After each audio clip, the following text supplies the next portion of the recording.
Hello, my name is Constance and I'm going to show you in 15 minutes or less how to make quick and tasty cornbread dressing.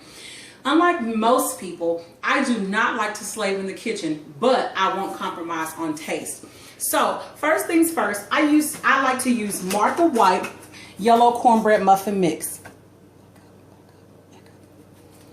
The reason that I like this mix is because all you need is about half a cup of milk or half a cup of water. You don't even need any eggs. And I use 2 of these boxes.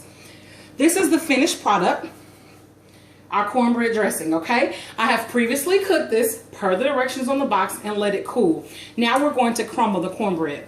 Step back. And my hands are clean. Every chef knows that you have to start with clean hands. So I'm just going to break up this cornbread. I'm just going to crumble it. We're going to crumble the cornbread. And it's nice and golden brown, not burnt. And again, another little chef's trick, the way you don't burn your cornbread is that if it says cook it on 400, maybe you want to cook it a little bit slower, like on 375. You also don't want to use some type of oil or Crisco to coat your nonstick pan to keep your cornbread from sticking and getting that brown look on the bottom. That will also affect your taste if you burn your cornbread. So be careful, ladies and gentlemen out there, not to burn your cornbread. Is it good? I want to thank my lovely assistant who is taping, my daughter Peyton Pullum. She's 8 years old. She is not on camera. She's behind the camera. You may hear her talking a little bit. She's just excited about doing this for me, but I really appreciate her help.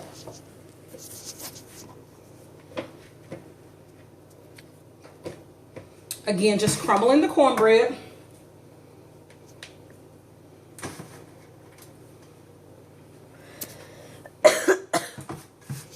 All right, just about got all of that cornbread crumbled. And also, too, you always want to keep a dish sink full of some soapy water. That way you can be cleaning your hands as you go along. Step back, please, baby. All right.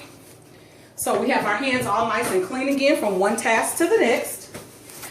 The first thing that we're going to do, quick and easy, we're going to use cream soups. Instead of chopping all those onions, bell pepper, celery, all of that, we're going to use cream of chicken. We're going to use cream of celery. We're going to use cream of onion and cream of mushroom. Now, the only reason why this is not Campbell's versus the other is because they were out of it.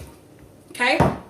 And the reason why I've got a larger size is because I really like the cream of mushroom taste. And you just kind of play with it on your own to determine how much you like for your family. So the first thing I'm going to add is my cream of celery.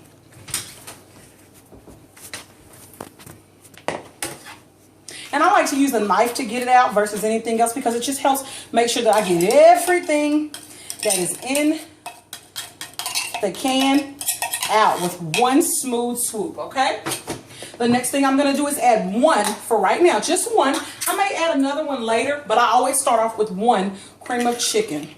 Nice and creamy. It's going to give it a nice texture. You don't ever want your dressing to be too stiff and too dense. But even if it comes out too stiff or dense, we have a remedy for that. You can always add more cream soup, or you can always add more broth. Chicken broth, that is. So now we're going to our cream of onion.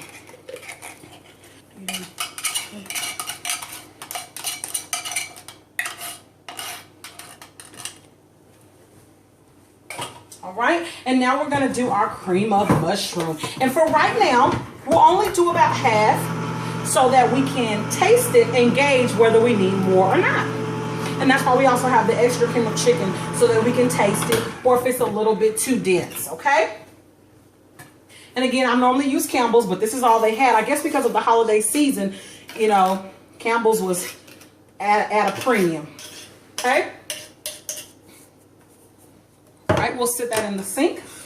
Now, we're just going to stir this up. Can you come closer, Peyton, and show them? We're just going to stir this up.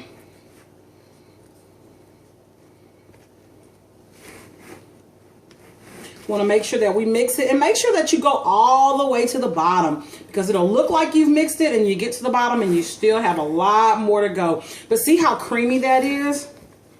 Mmm.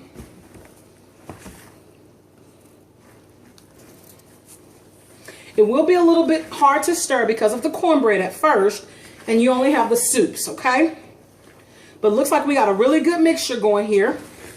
So the next thing you want to do is you want to add chicken broth, okay? And this says that it's 32 ounces, but I'd say that I probably use at least 16. I just had some left. So we're going to pour all of this in here. Okay. And we're going to stir that up. This is going to help us loosen this mixture up. And it may seem like it's soupy or it may seem like it's watery. But again, remember, you're going to bake this. And the last thing you want is some dry dressing at the family dinner, okay? We don't want that. All right, the next thing we're going to add is a little bit of poultry seasoning. I like McCormick. There may be some other brands, but I like McCormick. Get that open. We haven't used this one yet. Now on your seasoning, you just want to gauge it yourself. It is to your liking and to your tasting. So I don't have a specific measurement. Kind of old school on this one. Just kind of go by the look. But I'd venture to say at least a tablespoon. How about that? Is that fair? At least a tablespoon. And since it's not coming out as fast as I like it to, I'm just going to sprinkle. Okay? Same thing with my sage. It really goes on your taste and your liking, but I'd say at least a tablespoon of sage, okay? How about that? And again, we're just going to mix this in.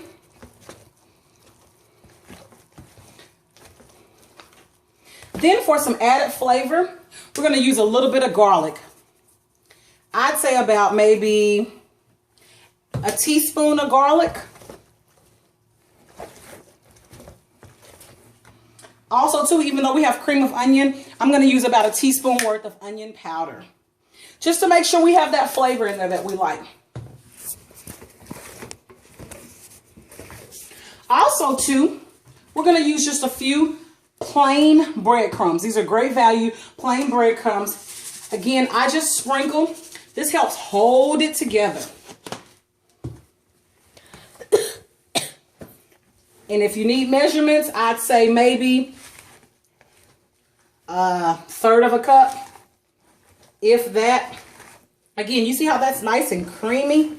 It's really creamy, really nice and creamy there, okay? Maybe a little bit too thick. But for right now, we're going to say nice and creamy. This, believe it or not, is actually ready to be put in the pan. But as a good cook, you always want to taste it. Make sure that you use a different spoon, ladies and gentlemen. Are you holding up? Look at me. Mm-hmm. And no double dipping. I'm just going to taste a little bit of it. I like it. It's really good. Mm-hmm. Not too salty. Now, I'm making this for someone else. So, if I know their habit, they may like it a little bit more salty as I made their last batch. So, I'm going to put just for them, because I know how they are, a little bit of salt, just because I know them. You can also put more broth, which will make it a little bit more salty as well. Be right back. I'm going to get the pan that I'm going to put it in.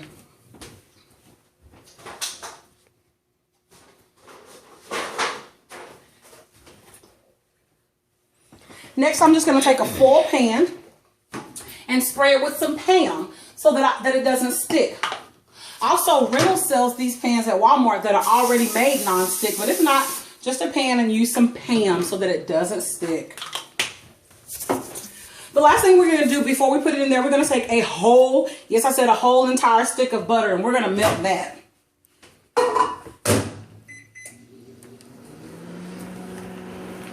All right. While that stick of butter is melting, we're going to go ahead and put this in our pan. Nice and creamy. Again, if you want it more loose, you can certainly do that. You can do that by adding more cream soup, or you can do that by adding more chicken broth. Either way. And another tip too is that if you don't want to put it all in now, say you're going to make this today, but you're not going to serve it until tomorrow, or you're going to serve it at a later date, you can save that extra chicken broth and you can save that extra cream soup. That way, when you warm it up, you can put those in there and it will help to make it just a little bit more manageable and less dense, okay? All right, we're almost done. Sure that butter is melting. Almost done. Oh. All right, and the last step we have, oh is our whole entire stick of butter. And what we do is we just pour that over our mixture. Yep, a whole stick of butter.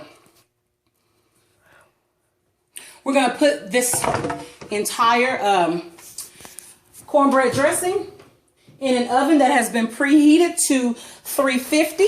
And we're going to bake it until we just see it kind of bubbling, until we get that brown look that we desire. And this is how it's going in the oven.